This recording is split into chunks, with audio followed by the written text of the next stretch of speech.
Bienvenidos a Urban Backpack.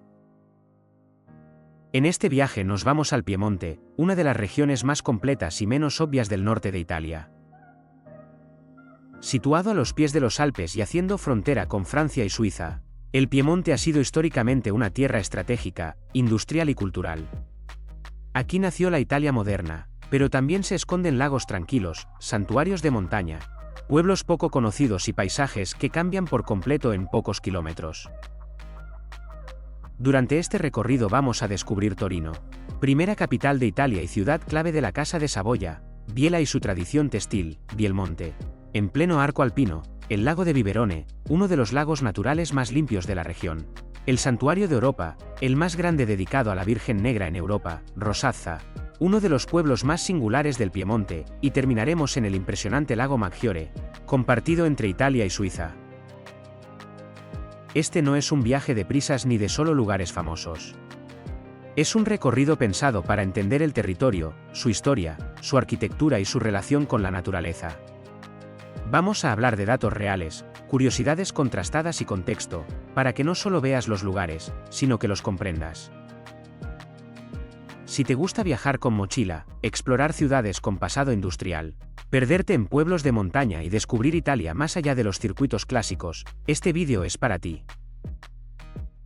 Abróchate la mochila, empezamos nuestro recorrido por el Piemonte. Estamos ahora en el corazón histórico de Turín, en la elegante Piazza San Carlo, conocida por los locales como el Salón de Turín. Aquí, bajo el cielo piamontés, se alza uno de los símbolos más emblemáticos de la ciudad, el monumento ecuestre a Emanuele Filiberto di Saboya, popularmente llamado Cavallet Bronze, el caballo de bronce. Esta impresionante estatua ecuestre fue encargada en 1831 por el rey Carlo Alberto de Saboya al escultor Carlo Marochetti, con la intención de honrar a uno de los protagonistas más decisivos de la historia piamontesa. La figura central es Emanuele Filiberto, duque de Saboya, conocido también como Testa de Fer, cabeza de hierro, por su temple firme y liderazgo en tiempos turbulentos. La obra fue fundida en París y, antes de llegar a Turín, se exhibió en el Museo del Louvre. Finalmente fue instalada aquí, en el centro de la plaza, e inaugurada solemnemente el 4 de noviembre de 1838, coincidiendo con la festividad de San Carlo Borromeo. Lo que hace única a esta escultura no es solo su tamaño o su elegancia, sino el gesto que representa. Emanuele Filiberto aparece en el momento de enfundar su espada, tras la victoria en la batalla de San Quintín en 1557, un gesto que simboliza más la paz después del conflicto que la guerra en sí misma. A los lados del pedestal de granito rojo de Baveno, dos bajorrelieves de bronce narran, respectivamente, esa batalla y la paz de Cateaucambresis de 1559, que puso fin a décadas de guerras en Italia. El pedestal lleva también el escudo de armas de la Casa de Saboya con la corona ducal, subrayando el peso histórico de esta dinastía en la formación del Estado moderno italiano. Curiosamente, este monumento ha sido testigo silencioso de eventos trágicos. Durante las protestas de 1864 contra la decisión de trasladar la capital de Italia, desde Turín a Florencia, la plaza se tiñó de violencia y aún se pueden ver hoy algunos orificios de bala en la base del monumento.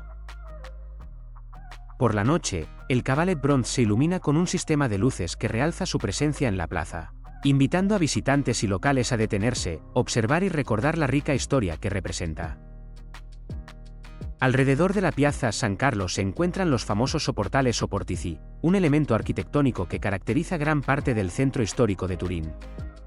Estos arcos cubiertos no solo aportan elegancia y simetría a la plaza, sino que cumplen una función práctica, permiten pasear, comprar o tomar un café incluso con lluvia o nieve, algo muy útil en invierno en esta región alpina.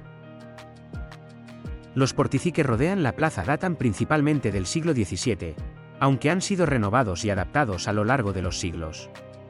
Están diseñados con columnas y arcos uniformes que crean un efecto de continuidad visual, haciendo que toda la plaza parezca una única obra arquitectónica monumental. Bajo estos soportales se encuentran algunos de los cafés históricos más antiguos de Turín, como Café Torino y Café San Carlo, lugares que han sido testigos de la vida social y política de la ciudad durante más de 2 siglos. Aquí, escritores, políticos y artistas se han reunido a lo largo del tiempo, convirtiendo los portici no solo en un espacio arquitectónico, sino en un punto de encuentro cultural. Los soportales también sirven como marco perfecto para eventos y celebraciones, conciertos, ferias y mercadillos aprovechan este espacio cubierto, manteniendo viva la tradición de la plaza como centro de la ciudad. Caminar bajo estos arcos es sumergirse en la historia de Turín, apreciando la elegancia clásica de la arquitectura piamontesa mientras se siente la vibrante vida urbana que ha caracterizado la ciudad durante siglos. Después de recorrer la Piazza San Carlo, nos dirigimos a otro de los rincones más interesantes del centro de Turín, la Galleria San Federico. Esta elegante galería cubierta conecta la famosa Vía Roma con otros puntos del casco histórico y es uno de los ejemplos más destacados del desarrollo urbano de la ciudad en el siglo XX. La Galleria San Federico fue construida entre 1932 y 1933, durante un amplio proyecto de renovación de Vía Roma y los espacios circundantes. El diseño fue llevado adelante por el arquitecto Vittorio Bonade Botino y el ingeniero Giovanni Canova, que crearon un edificio de 6 plantas con planta en forma de T, pensado para integrar comercio, oficinas y ocio en pleno corazón de Turín. Arquitectónicamente, la galería combina elementos del eclecticismo italiano de principios del siglo XX, con una estructura que mezcla mármoles, amplios ventanales y una bóveda de cañón elíptica cubierta de vidrio que deja pasar la luz natural, creando un ambiente luminoso y sofisticado. Al pasear por la galería es fácil percibir cómo este espacio ha sabido evolucionar con la ciudad. En la planta baja se encuentran boutiques, cafeterías y tiendas exclusivas, mientras que los pisos superiores alojan oficinas y estudios profesionales. Uno de los protagonistas históricos del lugar es el Cinema Lux, inaugurado en 1934 como Cinema Rexi, tras cambios de nombre durante el periodo fascista y después de la guerra, conocido hoy como Lux. En su momento fue uno de los cines más grandes y modernos de Turín, y sigue funcionando como espacio cultural emblemático dentro de la galería. La Galleria San Federico también formó parte de la vida social y empresarial de Turín. Aquí estuvieron oficinas importantes, como la del periódico local La Stampa, y durante décadas fue sede de varias empresas y asociaciones destacadas de la ciudad. Hoy en día, este pasaje no solo es un punto de paso entre calles históricas, sino un lugar donde confluyen shopping elegante, historia de la ciudad y arquitectura urbana, invitando al visitante a detenerse, observar sus detalles y sentir el pulso moderno de Turín nacido de las reformas del pasado. Caminando por la majestuosa Piazza Castello, además de admirar los palacios, teatros y pórticos que la rodean, tus ojos se fijarán en una fuente ornamental situada en el centro de la plaza, un detalle elegante en este vasto espacio urbano que es el corazón histórico de Turín. Aunque la plaza es famosa principalmente por sus edificios reales y su importancia histórica, esta fuente añade un toque de serenidad y belleza al conjunto, creando un punto de encuentro y descanso para locales y visitantes. Se integra de forma armoniosa en la composición general del lugar, reflejando en sus aguas las fachadas del Palazzo Madama y del Palazzo Reale, que parecen cobrar vida en el reflejo del agua. La presencia de una fuente central no es casualidad. Desde tiempos antiguos, el agua ha sido un elemento esencial en las plazas italianas, simbolizando vida, prosperidad y comunidad. En Turín, estos elementos se sienten particularmente especiales porque la ciudad siempre ha tenido una relación estrecha con el agua, desde sus orígenes romanos hasta los abastecimientos públicos que aún hoy se celebran con fuentes tradicionales, repartidas por toda la ciudad. Mientras te acercas, puedes escuchar el murmullo del agua que contrasta con el ritmo urbano de la plaza, y observar cómo la luz del sol o la iluminación nocturna transforma su superficie en una escena vibrante y cambiante. Muchos visitantes aprovechan este punto para hacer una pausa, tomar fotografías o simplemente sentir el pulso de Turín en uno de sus lugares más emblemáticos. La fuente, aunque no tan monumental como otras de Italia, cumple también un papel simbólico. Representa la armonía entre la historia y la vida moderna de la ciudad. Durante siglos, este espacio ha sido escenario de eventos públicos, celebraciones y manifestaciones, y la fuente ha permanecido como un elemento constante, recordando la importancia del agua y la belleza en la planificación urbana. Además, su ubicación en el centro de la plaza permite que funcione como punto de orientación para quienes recorren el casco histórico, conectando visualmente los principales monumentos y palacios que la rodean. Sentarse junto a la fuente, escuchar el agua y observar el movimiento de la gente es, en sí mismo, una forma de experimentar la ciudad como lo han hecho generaciones de turineses. La iluminación nocturna añade un encanto especial. El reflejo de las luces en el agua transforma la fuente en un foco de magia y calma, ofreciendo un contraste con la actividad diurna de la plaza. Este detalle hace que la fuente sea no solo un elemento decorativo, sino un verdadero testigo de la vida de Turín, capaz de evocar tanto la historia como la cotidianeidad moderna de la ciudad. Además de su valor histórico y artístico, el Palacio Real es también parte del Patrimonio Mundial de la UNESCO como una de las residencias de la Casa de Saboya, destacando su importancia en la historia europea. Nos encontramos ahora ante uno de los hitos históricos más importantes de Turín, el Palacio Real, conocido en italiano como Palazzo Reale di Torino.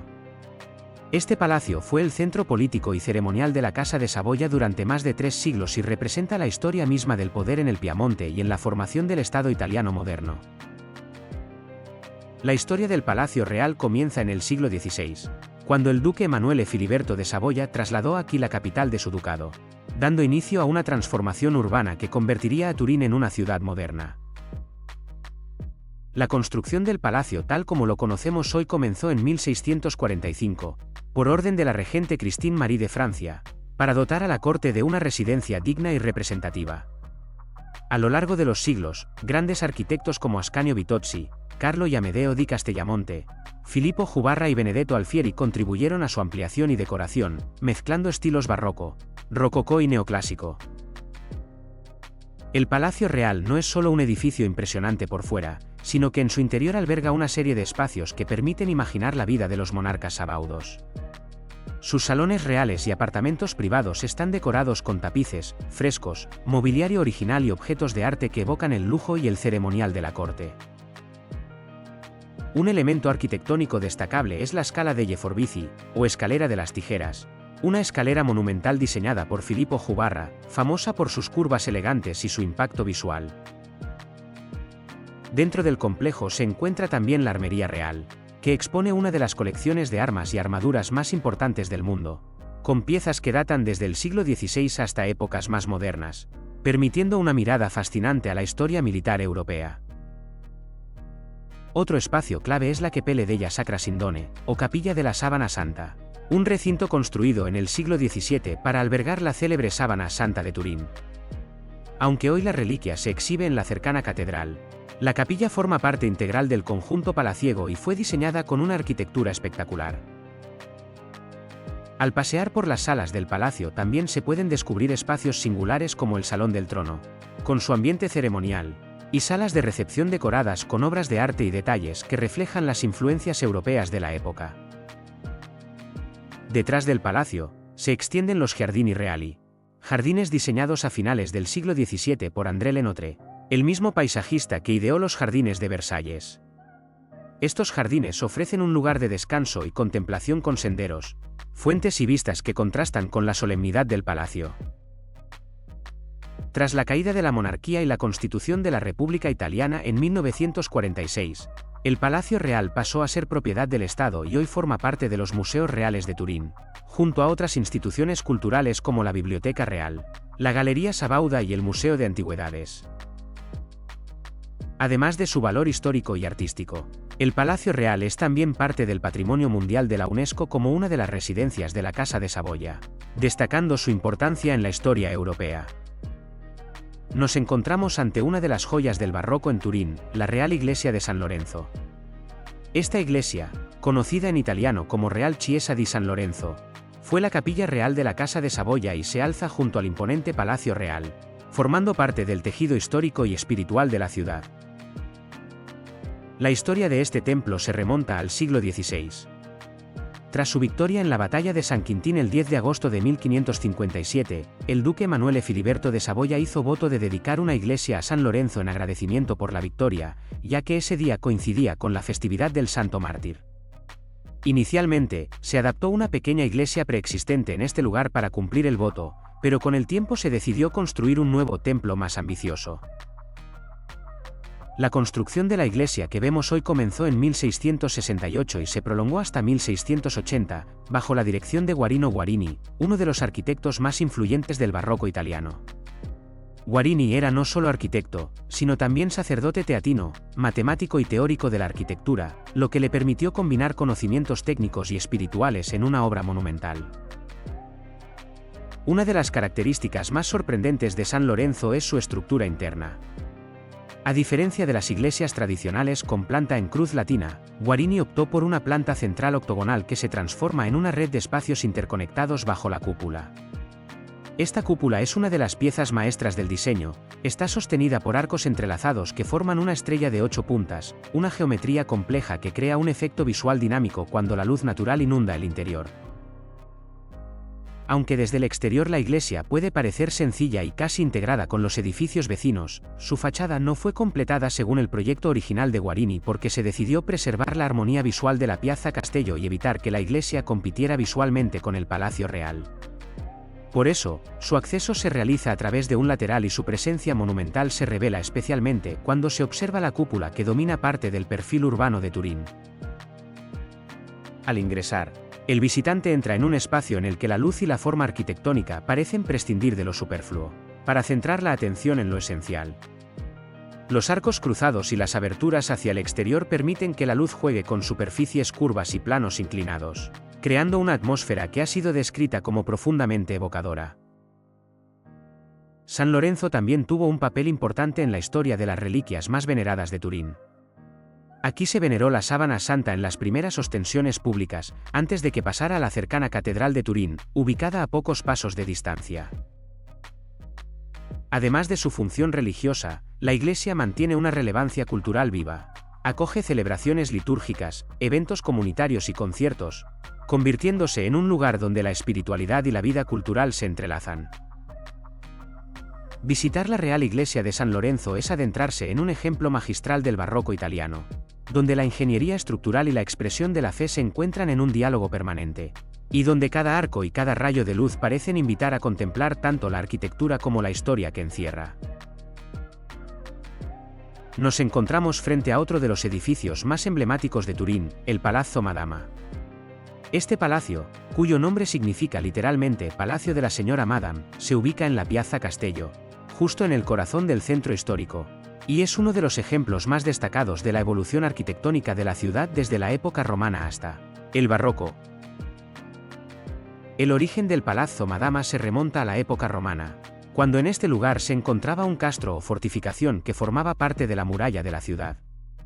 Sobre estas estructuras, durante la Edad Media, se levantó un castillo fortificado, del que aún se conservan restos en la parte subterránea del palacio. El nombre Madama proviene de María Cristina de Francia, conocida como Madame Royal, esposa del rey Vittorio Amedeo I de Saboya, quien en el siglo XVII vivió en el palacio. A partir de ese momento, el edificio adquirió gran relevancia como residencia de las princesas y reinas de la Casa de Saboya, convirtiéndose en un centro político y social importante en Turín.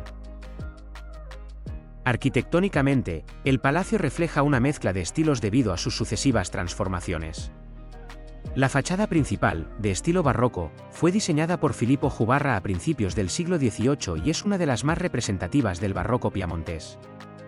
Combina columnas, pilastras y ventanas simétricas, creando un efecto de elegancia y solemnidad que contrasta con la parte medieval conservada en el núcleo central del edificio.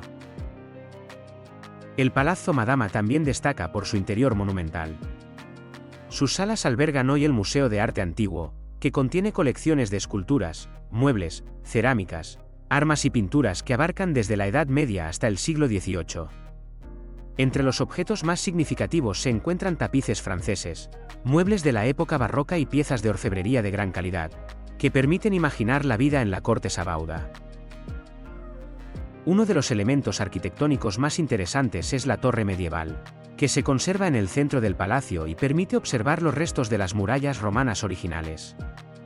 Este contraste entre la fortaleza medieval y la fachada barroca es lo que convierte al Palazzo Madama en un ejemplo único de superposición histórica, donde diferentes épocas conviven en un solo edificio. El palacio ha sido testigo de importantes eventos históricos, desde recepciones reales y ceremonias hasta la vida cotidiana de las princesas y reinas que residieron aquí. También fue sede de instituciones culturales y administrativas antes de convertirse en museo. El Museo de Arte Antiguo se ha organizado para que los visitantes recorran el edificio de manera cronológica, comenzando por los restos romanos y medievales, pasando por la decoración barroca y terminando en los salones de exhibición de época moderna. Cada sala permite apreciar no solo la riqueza artística, sino también la evolución arquitectónica del palacio a lo largo de los siglos. Hoy en día, el Palazzo Madama es parte del Patrimonio Mundial de la UNESCO, junto con otros edificios reales de Turín, destacando su importancia histórica, artística y arquitectónica. Además, sigue siendo un espacio vivo, acoge exposiciones temporales, actividades educativas y eventos culturales que mantienen el edificio como un punto de referencia en la vida cultural de Turín. Visitar el Palazzo Madama es, por lo tanto, un viaje a través del tiempo, desde la Turín romana y medieval hasta la ciudad barroca y moderna, donde cada muro, sala y objeto cuenta la historia de la Casa de Saboya y del desarrollo histórico y artístico de la ciudad. Ahora estamos en Biella, y comenzamos nuestra visita en un punto clave para entender la ciudad y su relación con el territorio, la estación de ferrocarril de Biella. El tren ha sido históricamente uno de los motores del desarrollo de la ciudad, especialmente durante el auge industrial vinculado a la industria textil. Biella cuenta principalmente con dos estaciones ferroviarias, Biella San Paolo, que es la estación principal de pasajeros, y Biella Chiavezza, situada en la zona oriental de la ciudad. Desde aquí, Biella está conectada con importantes nodos ferroviarios del Piemonte. La línea más utilizada enlaza Biella con Santia, donde se puede conectar con la línea principal Turín-Milán, permitiendo llegar tanto a Turín como a Milán de forma relativamente sencilla. Otra conexión importante es la línea hacia Novara, que refuerza la relación histórica de Biella con el resto de la región. Para quienes llegan por carretera, Biella es fácilmente accesible en coche. La ciudad se encuentra conectada mediante carreteras regionales con Vercelli, Ivrea y Novara, y a través de estas vías se enlaza con la red de autopistas del norte de Italia. Esta accesibilidad ha sido fundamental para el desarrollo económico de Biella y para su papel como centro industrial y comercial. También es posible llegar a Biella en autobús desde varias ciudades del Piemonte, con servicios regulares que la conectan con Turín y otros centros urbanos cercanos. Todo esto convierte a Biella en una ciudad bien comunicada, a pesar de su ubicación al pie de los Alpes. Biella se sitúa en el noroeste del Piemonte, a los pies de los Alpi Biellesi, y ocupa una posición de transición entre la llanura piamontesa y la montaña. Esta ubicación ha marcado profundamente su identidad, por un lado, una ciudad industrial y trabajadora, por otro, una puerta natural hacia paisajes alpinos, valles y áreas protegidas. La ciudad tiene orígenes antiguos, con presencia romana en el territorio, pero su verdadero desarrollo se produjo en la Edad Media, y sobre todo, a partir de la Revolución Industrial, cuando Biella se consolidó como uno de los centros textiles más importantes de Italia. La producción de lana y tejidos de alta calidad dio fama internacional a la ciudad, y aún hoy el nombre de Biella está asociado a la excelencia textil y a la moda de alto nivel. Urbanísticamente, Biella se divide de forma clara en dos áreas principales: Biella Piano, la parte baja y más moderna, donde se concentran la estación, las zonas comerciales y la vida cotidiana, y Biella Piazzo, la parte alta y medieval, situada sobre una colina y claramente visible desde abajo. Esta dualidad define la experiencia de la ciudad y la hace especialmente interesante para el visitante.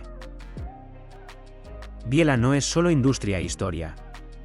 Es también una ciudad profundamente vinculada a la naturaleza y a la espiritualidad. A pocos kilómetros se encuentra el Santuario de Europa, uno de los centros de peregrinación más importantes de Italia, rodeado de un entorno natural de gran valor paisajístico. Además, los senderos, bosques y rutas de montaña de los alrededores convierten a Biella en un punto de partida ideal para actividades al aire libre. Hoy, Biella combina su pasado industrial con una fuerte apuesta por la cultura, la sostenibilidad y la valorización de su patrimonio histórico. Museos, fundaciones, palacios históricos y espacios culturales conviven con antiguas fábricas reconvertidas, creando una ciudad auténtica, poco masificada y con una identidad muy marcada. Visitar Biella es descubrir una ciudad que no se muestra de forma inmediata, pero que recompensa al viajero atento con historia, paisaje, tradición y una relación muy especial entre la ciudad y la montaña. Ahora subimos al Piazzo, y lo hacemos de una de las formas más características de Biella, la funicular. Este medio de transporte une Biella Piano, la parte baja y moderna de la ciudad, con el barrio histórico situado en lo alto de la colina. La funicular original fue inaugurada en 1885, en un momento en el que la ciudad crecía rápidamente gracias a la industria textil y era necesario facilitar el acceso al núcleo histórico. A lo largo de su historia ha sufrido cierres, restauraciones y modernizaciones, pero sigue siendo hoy un símbolo de la conexión entre la Biela industrial y la Biela medieval. Durante la subida, el desnivel se hace evidente en pocos minutos. A medida que dejamos atrás la ciudad baja, la perspectiva cambia y se abre una vista cada vez más amplia sobre Biela Piano, los antiguos complejos industriales, los barrios residenciales y el entorno natural que rodea la ciudad. Esta breve ascensión permite entender claramente la estructura urbana de Biela y la razón estratégica por la que el Piazzo fue construido en esta posición elevada. Una vez arriba, lo primero que llama la atención son las vistas panorámicas. Desde el Piazzo se domina gran parte de la ciudad y del territorio circundante. En días despejados se distinguen claramente los valles, las colinas piamontesas y las primeras elevaciones de los Alpi Biellesi, que marcan la transición entre la llanura y la montaña.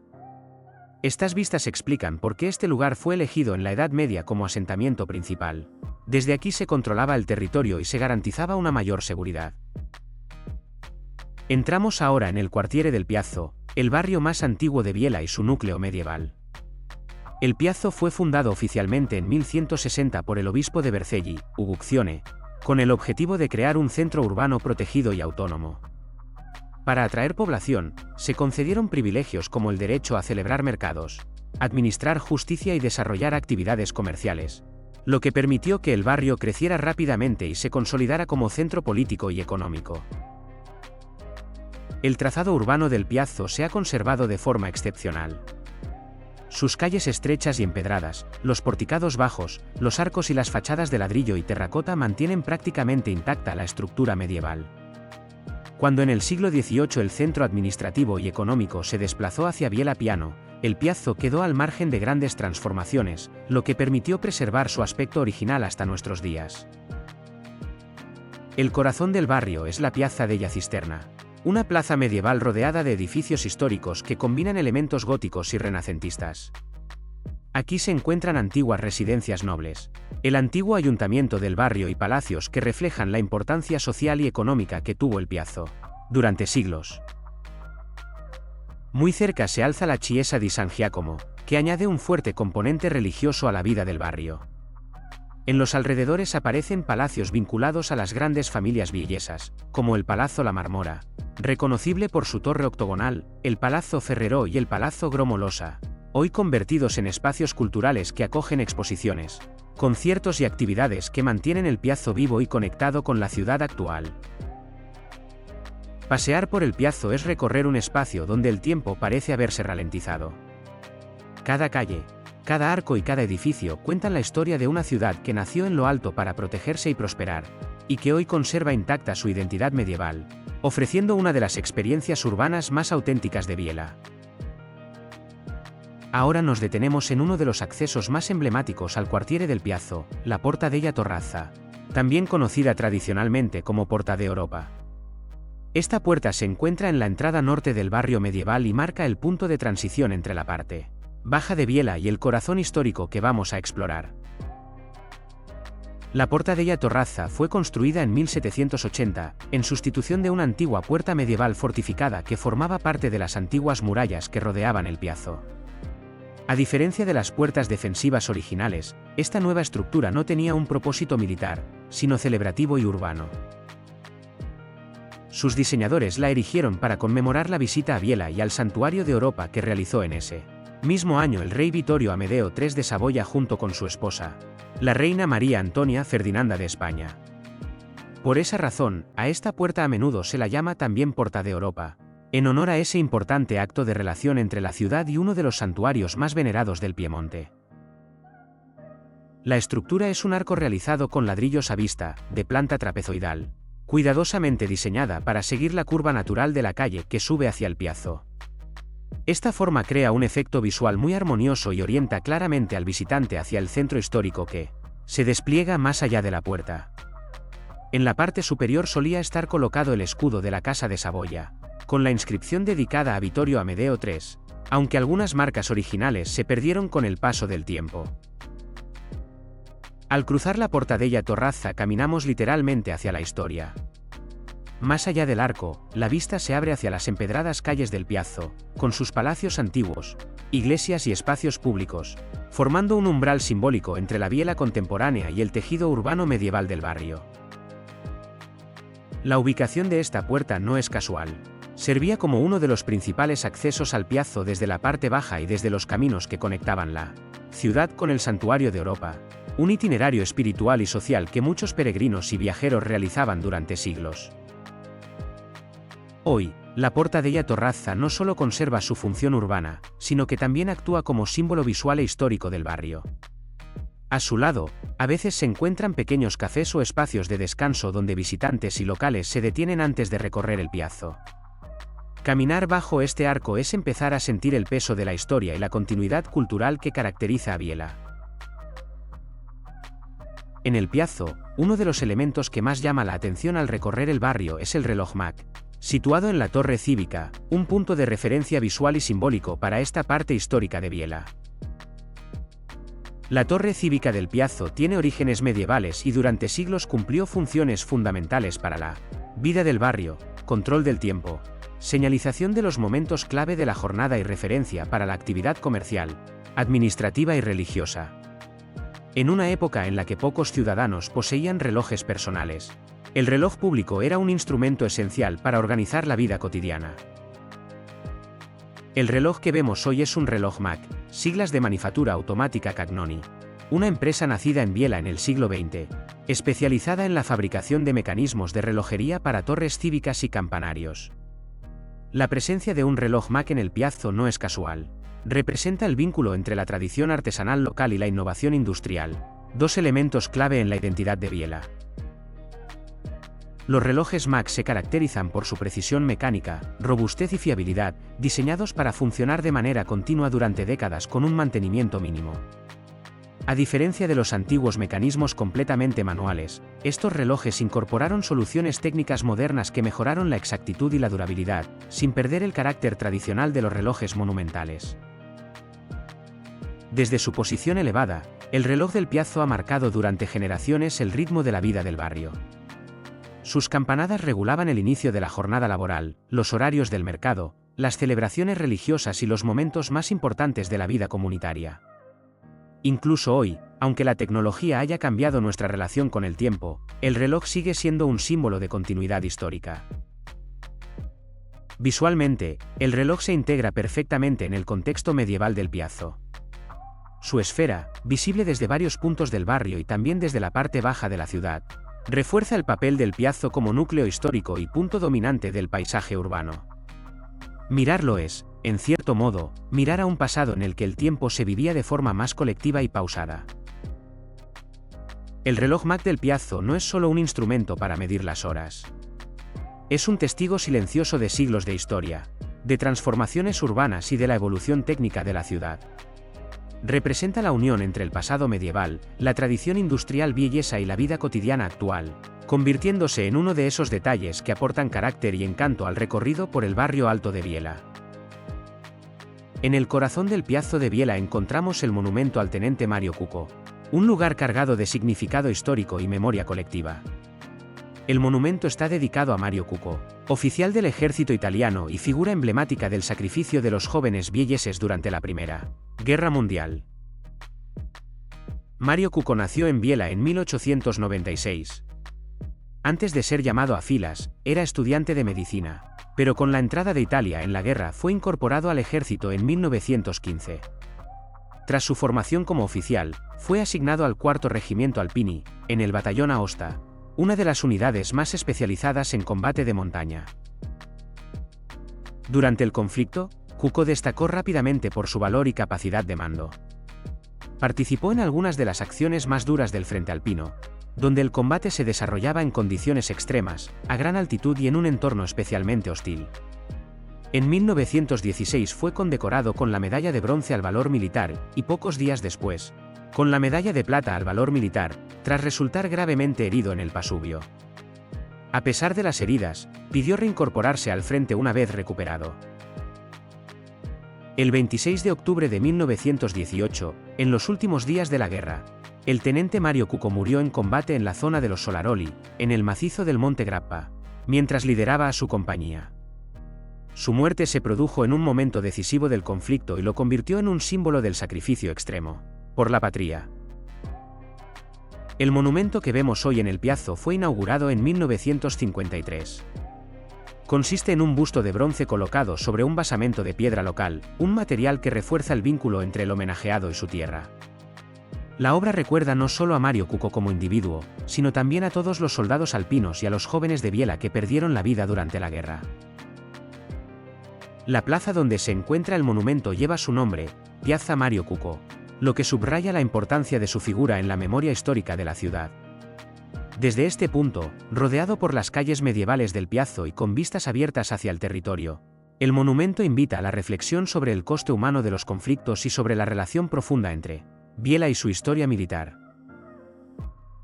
Detenerse aquí es hacer una pausa consciente dentro del recorrido turístico, un momento para recordar que, más allá de la belleza arquitectónica y paisajística del Piazzo, este lugar también conserva historias de coraje, sacrificio y memoria que forman parte esencial de la identidad de Biela.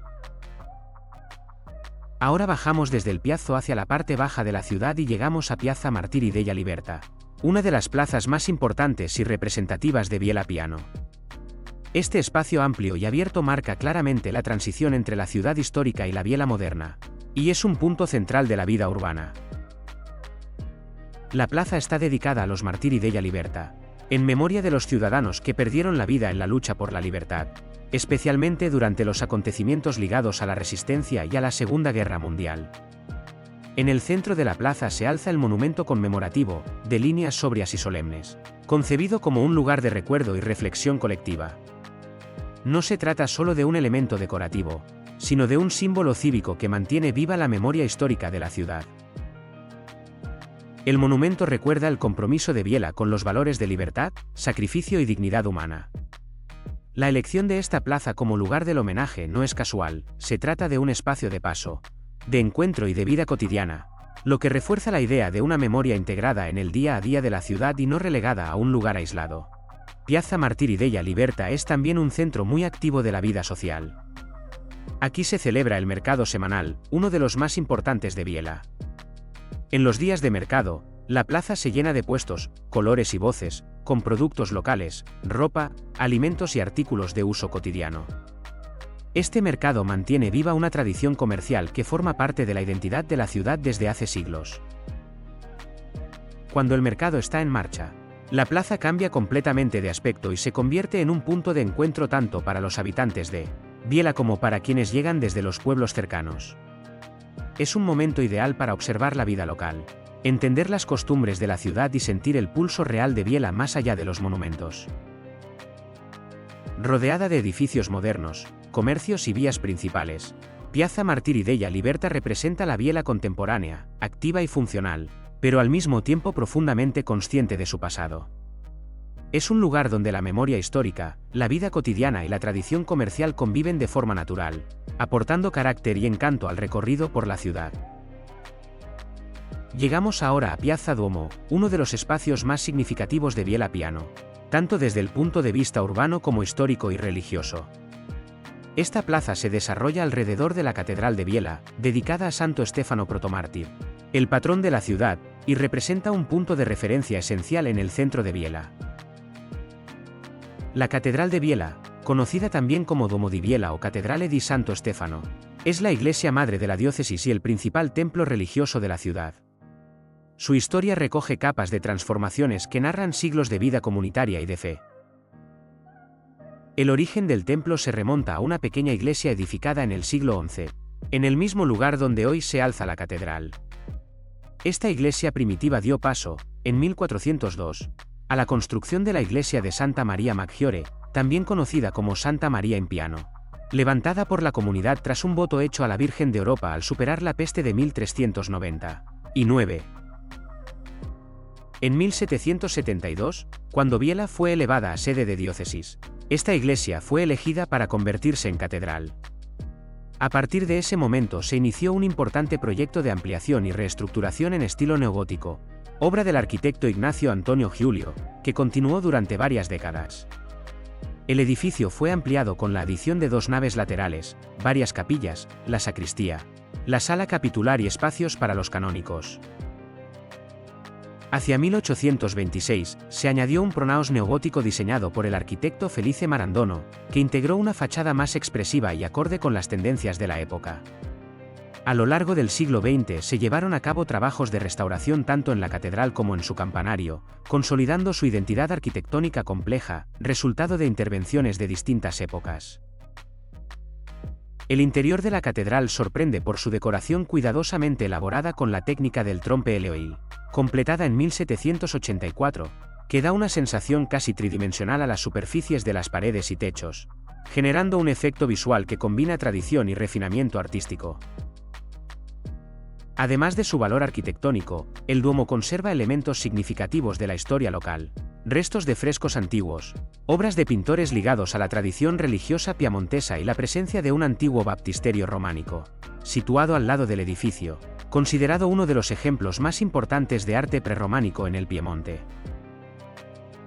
La plaza en sí, junto con la catedral, constituye un nodo urbano donde se cruzan historia, religiosidad y vida cotidiana.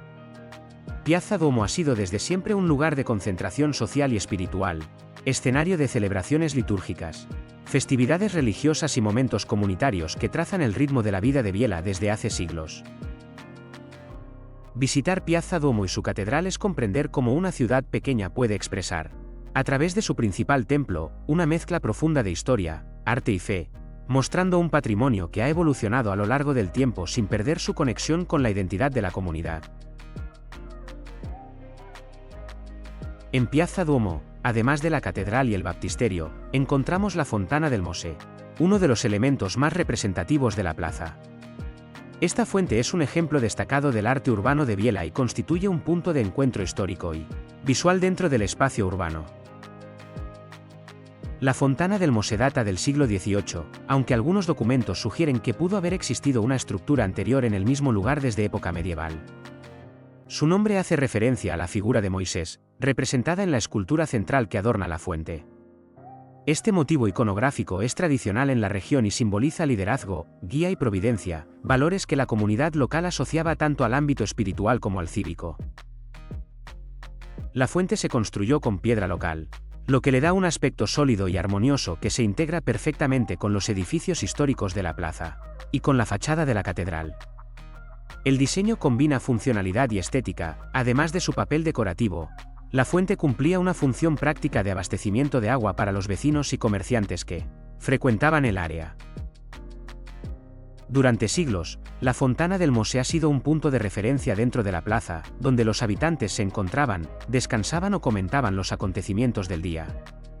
Su presencia aporta vida y dinamismo al espacio, reforzando el carácter social de Piazza Duomo y la interacción entre la comunidad y el entorno urbano.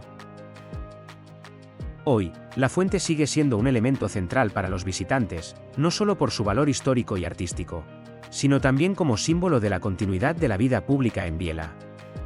Contemplar la Fontana del Mosè permite apreciar cómo los pequeños detalles urbanos, como el agua, la escultura y la piedra, contribuyen a la identidad visual y cultural de la ciudad.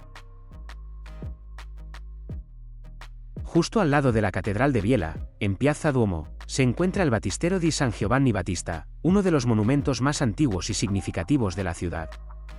Este baptisterio es un ejemplo destacado del arte prerrománico y románico en el Piemonte y constituye un testimonio vivo de la tradición religiosa de Biella que precede incluso a la construcción de la catedral actual.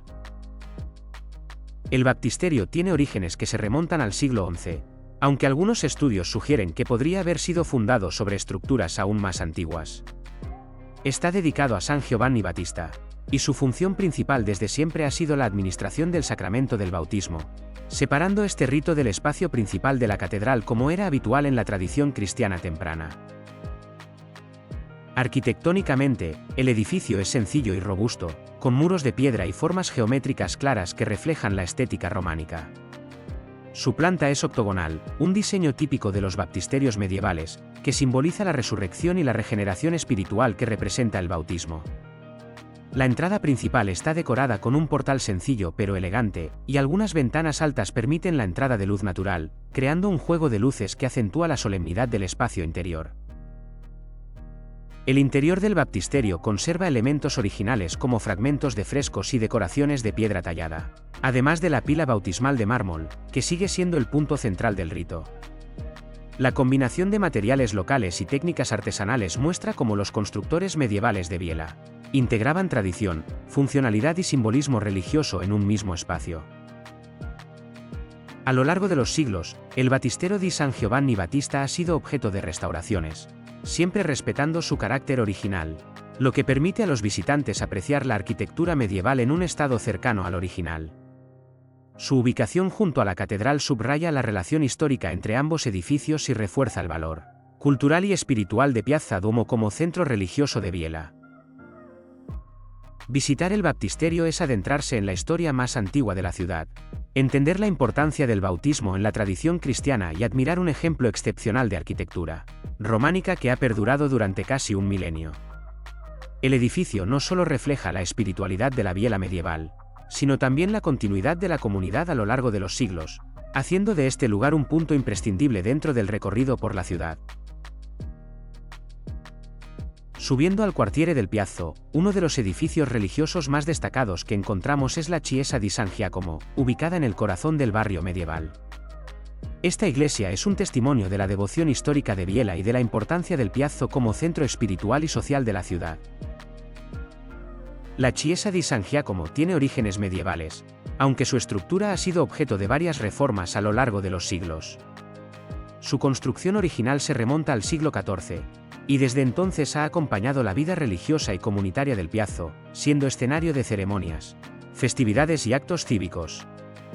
La iglesia está dedicada a San Giacomo Maggiore, patrón de los peregrinos, lo que refleja la conexión del barrio con las rutas de peregrinación hacia lugares sagrados cercanos, como el Santuario di Europa.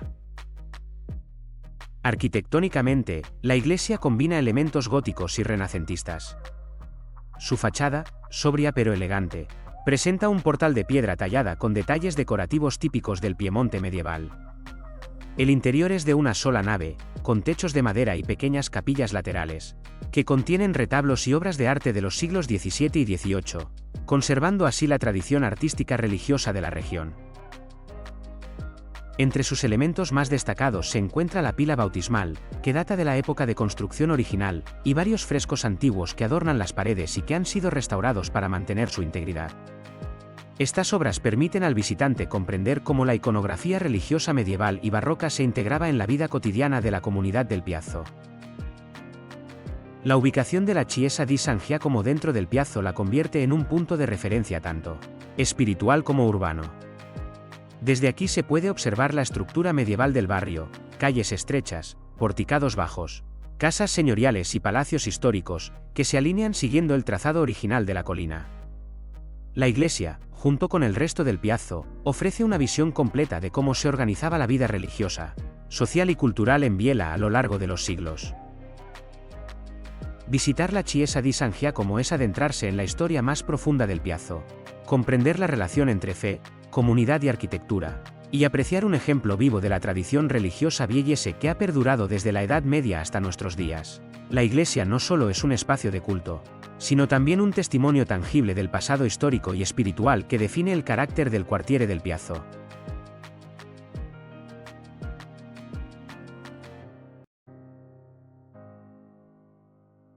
Nos acercamos ahora a un lugar de culto importante dentro de Biella, fuera del centro histórico medieval, pero profundamente ligado a la vida religiosa y social de la comunidad.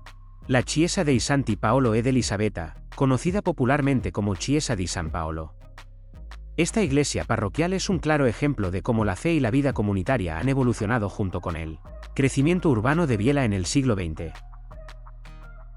La construcción de este edificio comenzó en 1913 y se completó en 1914, en un momento en el que la ciudad estaba experimentando un notable crecimiento demográfico y urbanístico.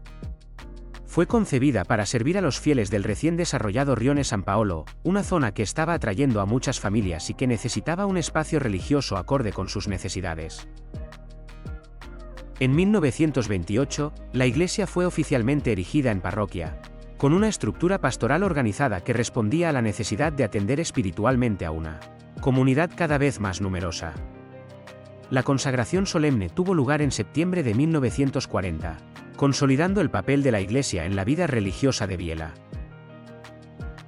La arquitectura de la Chiesa dei Santi Paolo ed Elisabetta presenta una planta tradicional con 3 naves y una fachada que recoge influencias neogóticas y neomedievales, reflejando la estética religiosa de principios del siglo XX en el norte de Italia. Aunque no se trata de un templo antiguo, su diseño y proporciones buscan evocar la solemnidad y la tradición de las iglesias históricas. En su interior se encuentra un órgano de mediados del siglo XX, recientemente restaurado, que enriquece las celebraciones litúrgicas y musicales de la parroquia. Este instrumento forma parte del patrimonio vivo de la comunidad, siendo utilizado tanto en celebraciones religiosas como en conciertos y actos culturales ocasionales. La dedicación de la iglesia a Santos Pablo y Elisabetta une la figura de San Pablo, uno de los apóstoles más influyentes del cristianismo, con Santa Elisabetta, personaje evangélico vinculado a la historia de la fe y la familia. Esta doble advocación no solo celebra 2 figuras significativas de la tradición cristiana, sino que también refleja la vocación de la parroquia de acompañar espiritualmente a familias y comunidades diversas. A lo largo de los años, la Chiesa di San Paolo ha sido centro de actividad religiosa, social y educativa para el barrio. Más allá de las celebraciones litúrgicas, la parroquia ha sido punto de encuentro para eventos comunitarios, actividades de caridad, grupos juveniles y encuentros culturales, manteniendo un papel vivo y dinámico en la vida de los habitantes de Biella. Visitar la Chiesa dei Santi Paolo ed Elisabetta permite comprender cómo las necesidades espirituales y urbanas se han entrelazado en Biella durante el siglo XX, y cómo una iglesia relativamente moderna puede convertirse rápidamente en un centro de fe y comunidad profundamente arraigado en la vida de la ciudad. Nos acercamos ahora a otro lugar de culto histórico en Biella, la Chiesa di San Biagio, situada en el rione San Biagio, en la parte suroccidental de la ciudad. Esta iglesia es un testimonio profundo de la historia religiosa y comunitaria de Biella, vinculada desde la Edad Media a tradiciones locales y a la vida cotidiana de los habitantes del valle. La chiesa dedicada a San Biagio es mencionada por primera vez en documentos de 1198, lo que la sitúa entre los lugares de culto cristiano más antiguos de la zona. San Biagio, obispo y mártir del siglo IV, es tradicionalmente invocado como protector de la garganta y de la salud, y en Biella también se le reconoce como patrono de los cardadores de lana, una profesión que fue muy importante en la historia económica de la ciudad debido a su tradición textil. La iglesia original, con una estructura medieval simple, fue construida probablemente poco antes del primer documento que la cita. Con el tiempo sufrió ampliaciones y transformaciones, especialmente a partir del siglo XV y XVI, adaptándose tanto a las necesidades litúrgicas como a los cambios en la vida comunitaria. En la pared norte se conservan todavía tramos del muro antiguo, flanqueados por pequeñas arcadas en terracota, elementos que recuerdan la decoración medieval original del edificio y permiten al visitante apreciar la técnica constructiva de la época.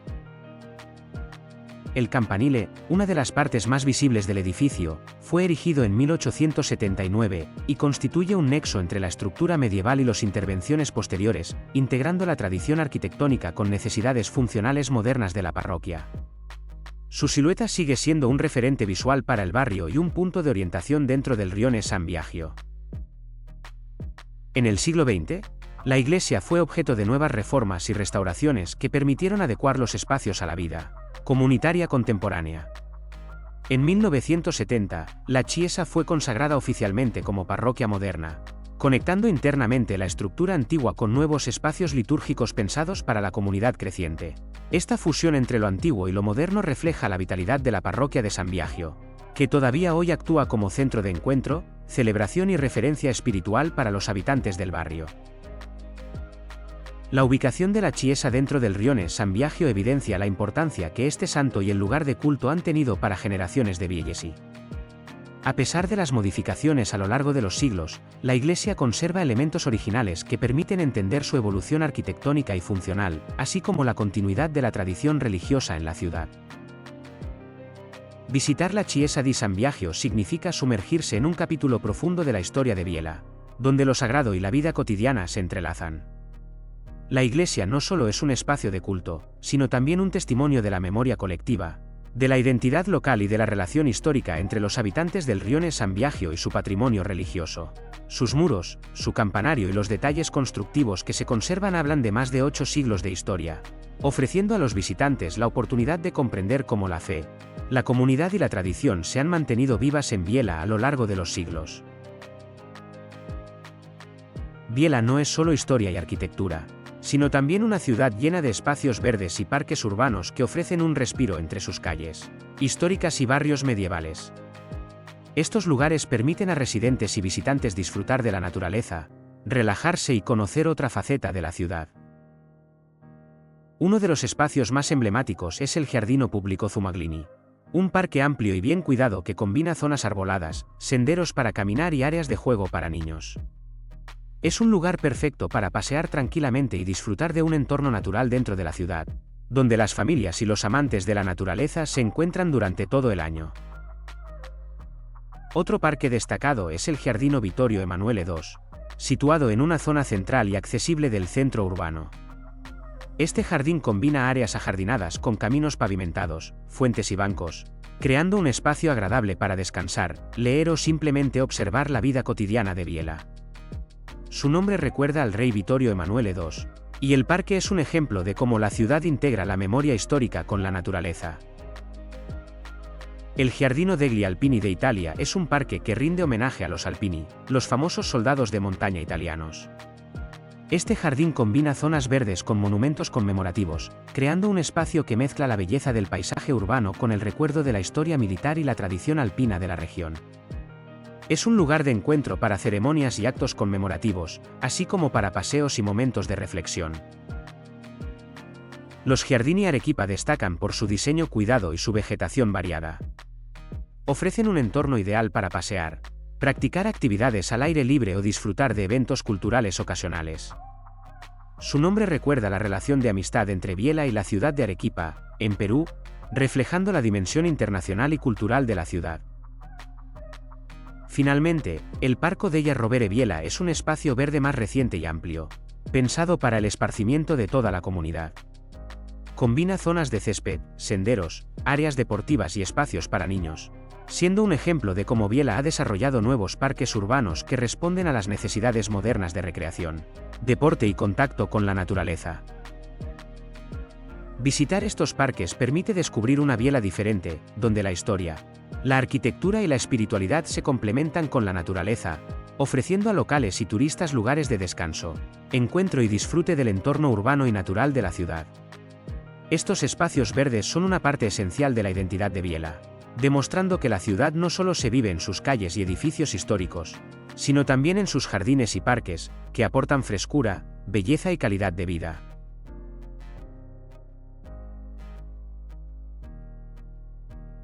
Ahora nos encontramos en el Parco del Bellone, uno de los espacios verdes más grandes y populares de Biela. Este parque urbano combina naturaleza, historia y recreación, ofreciendo a residentes y visitantes un lugar ideal para pasear, hacer deporte o simplemente relajarse en contacto con la naturaleza. El Parco del Bellone se extiende a lo largo de varias hectáreas y está atravesado por senderos arbolados, que permiten recorrerlo a pie o en bicicleta mientras se disfruta de su vegetación variada. Los árboles centenarios y las áreas de césped abiertas crean un entorno agradable, fresco y tranquilo, muy apreciado tanto en verano como en invierno. Dentro del parque también se encuentran instalaciones deportivas, como canchas de fútbol, zonas de juego para niños y espacios para actividades al aire libre, lo que lo convierte en un lugar de encuentro para familias, jóvenes y deportistas. Además, el Parco del Bellone organiza a menudo eventos culturales y actividades comunitarias, integrando la naturaleza con la vida social y cultural de Biela. El nombre del parque, Bellone, recuerda la tradición histórica de la zona y su relación con la ciudad, aunque hoy su función es principalmente recreativa y ambiental. Desde sus senderos y miradores se pueden disfrutar vistas panorámicas de Biela, así como del paisaje de colinas y montañas que rodea la ciudad, destacando la belleza natural del Piemonte. Visitar el Parco del Bellone permite conocer una Biela diferente, alejada del bullicio urbano y de sus monumentos históricos, mostrando la importancia que la ciudad da a la naturaleza y al bienestar de sus habitantes. Es un lugar donde historia, paisaje y recreación se encuentran, convirtiéndose en un espacio esencial para la vida cotidiana y el disfrute de todos aquellos que recorren la ciudad. Ahora llegamos al Palazzo Boglietti, uno de los edificios contemporáneos más interesantes de Biela y un punto de referencia en la vida cultural de la ciudad. A diferencia de los palacios históricos del Piazzo, este edificio no es una residencia señorial antigua, sino una construcción moderna dedicada a actividades culturales, exposiciones y eventos. La historia del Palazzo Boglietti comienza a principios de los años 90 del siglo XX, cuando el empresario Giovanni Boglietti, que había pasado aquí su infancia, decidió promover un proyecto arquitectónico para revitalizar un espacio urbano en el sector suroccidental de Biella.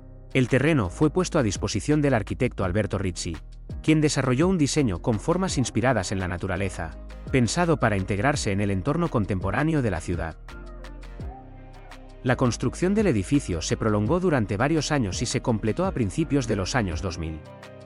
Desde 2006, el Palazzo Boglietti es plenamente funcional como centro cultural y polivalente, gestionado por la Asociación Obiettivo Domani. Aquí se organizan exposiciones de arte, conferencias, congresos, conciertos e iniciativas culturales de diversa naturaleza, convirtiéndose en un lugar vivo para la comunidad y para visitantes interesados en cultura, arte contemporáneo y encuentros creativos. Arquitectónicamente, el palacio se desarrolla en aproximadamente 1.500 metros cuadrados, distribuidos en 3 plantas y un sótano, con espacios flexibles que pueden adaptarse a exposiciones, conferencias y eventos. Uno de los aspectos más singulares del diseño es la escalera en forma de pirámide invertida, que ofrece un elemento visual distintivo y demuestra la voluntad del proyecto de integrar formas no convencionales. Además de sus funciones culturales, el Palazzo Boglietti también dispone de áreas equipadas para eventos, terrazas panorámicas con vistas a las prealpes viellesas, espacios expositivos modulares y servicios como bar, librería y tienda, que enriquecen la experiencia de quienes participan en las actividades organizadas en su interior. La ubicación del edificio es relativamente descentrada respecto al centro histórico. Se encuentra cerca de la rotonda que conecta Viale Macalle con Via Fratelli Rosselli, facilitando el acceso y creando un punto de referencia moderno dentro del panorama urbano de Biella. Visitar el Palazzo Boglietti significa acercarse a la escena cultural contemporánea de Biella, entrar en un lugar donde el arte, las ideas y la comunidad se encuentran, y descubrir cómo un edificio moderno puede enriquecer el paisaje arquitectónico y cultural de una ciudad con una larga historia. Ahora subimos hacia Bielmonte, un destino emblemático para quienes buscan naturaleza, deporte y vistas panorámicas en el Piemonte. Bielmonte se encuentra a aproximadamente 1.350 metros sobre el nivel del mar, en la comarca de Oropa, dentro del Parco Naturale del Monte Avigno, y forma parte de las Alpi Biellesi, ofreciendo un entorno natural privilegiado para actividades al aire libre durante todo el año. Existen varias formas de llegar a Bielmonte. Desde Biella, se puede acceder cómodamente en coche por carreteras bien señalizadas que atraviesan bosques de hayas y pinos, con tramos que permiten contemplar los valles Biellesi y la vegetación alpina característica. Para quienes prefieren el transporte público, hay autobuses locales que conectan Biella con la base de los remontes y estaciones de esquí en temporada de invierno. Además, existen rutas de trekking y ciclismo de montaña, que permiten a los más aventureros subir a Bielmonte a pie o en bicicleta, disfrutando de senderos señalizados que atraviesan bosques, prados alpinos y pequeños riachuelos de montaña. Bielmonte es especialmente conocido por su estación de esquí, que ofrece pistas adaptadas a todos los niveles, desde principiantes hasta esquiadores avanzados. En invierno, el área se convierte en un punto de encuentro para deportes de nieve, incluyendo esquí alpino, snowboard y snowtubing. En verano, las laderas se transforman en rutas de senderismo y mountain bike, y se organizan actividades de naturaleza, como observación de aves, botánica y excursiones guiadas por el parque natural. Los amantes de la fotografía encontrarán oportunidades únicas para capturar paisajes alpinos, flores silvestres y fauna local, incluyendo ciervos, zorros y aves rapaces.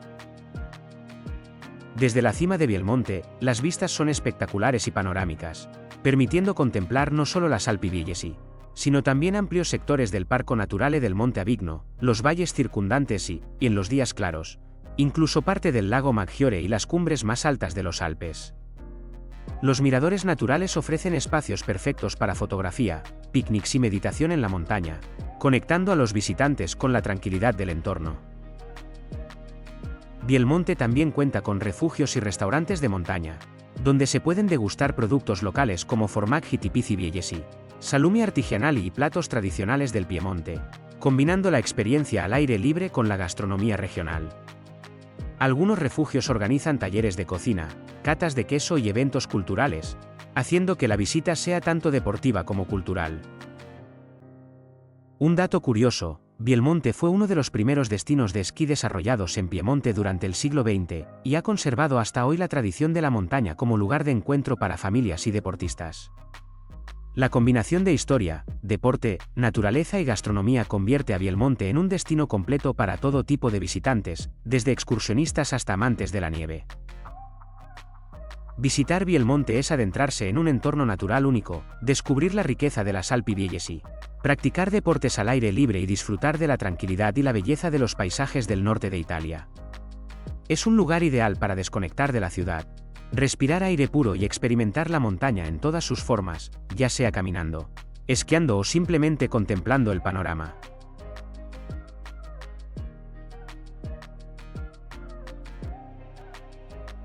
Ahora estamos en el lago di Viverone, uno de los lagos más grandes y conocidos del Piemonte, situado entre las provincias de Biella y Turín, a los pies de la Serra de Ivrea, la mayor morrena glaciar de Europa.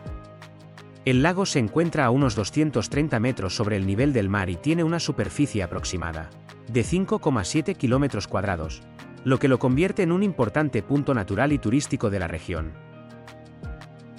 El lago di Viverone es de origen glaciar, formado al final de la última glaciación, cuando el retroceso de los hielos dio lugar a una cuenca natural alimentada por aguas subterráneas y pequeños cursos de agua. Su profundidad máxima ronda los 50 metros, y sus aguas relativamente tranquilas han favorecido, desde hace siglos, el asentamiento humano y el desarrollo de actividades agrícolas y comerciales en sus orillas.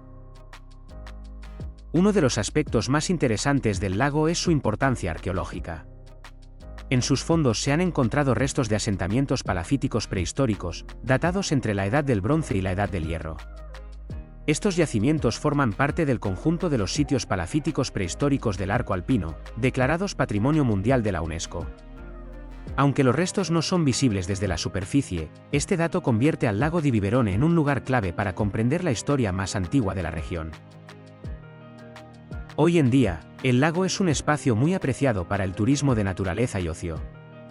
Sus orillas cuentan con playas, zonas de baño, puertos deportivos y áreas verdes, lo que lo hace ideal para pasar el día en familia o disfrutar de actividades al aire libre. Aquí se pueden practicar natación, kayak, paddle surf, vela y pesca, siempre respetando las normas de protección ambiental que regulan el uso del lago.